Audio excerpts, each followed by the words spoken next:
Пациентите, меѓу кои онколошките, се во исчекување на позитивната листа на лекови. Дел од пациентските здруженија нагласуваат дека некои од лековите наменети за малигни заболувања се застарени и бараат здравствените власти конечно да обезбедат нови посовремени лекови кои ќе имаат и поголем ефект во лекувањето. А ние се трудиме колку можеме да апелираме и да притискаме на оние органи од власта кои што се во здравствениот сектор.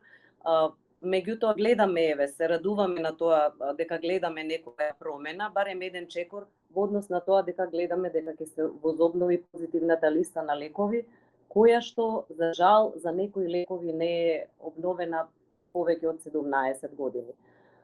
Кога зборуваме за позитивната листа, лековите кои што ги нема се повеќето се оние кои што ги користат пациентите со рак. Од Министерството за здравство нема информации за позитивната листа, иако министерот Меджити уверуваше дека на почетокот на месецов ќе се знае кои нови лекови ќе можат пациентите да ги добиваат на рецепт.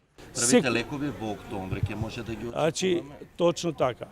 Таа ќе биде комисијата, ќе седи, тие ќе седат и 2 пати, и 3 пати месечно кога ќе има потреба, но точно ќе се знае октомври, кои лекови се ставени. Но и покрај најавите досега нема ниту еден нов лек на позитивната листа. Во меѓувреме наместо нови, на листата се наоѓаат многу застарени лекови, од кои дел веќе се isfрлени од употреба во други земји. А дел од пациентите или купуваат од свој џеп лекови од странство, или пак пијат и по неколку лекови, наместо едно апче кое содржи повеќе компоненти, но не им е достапно со рецепт.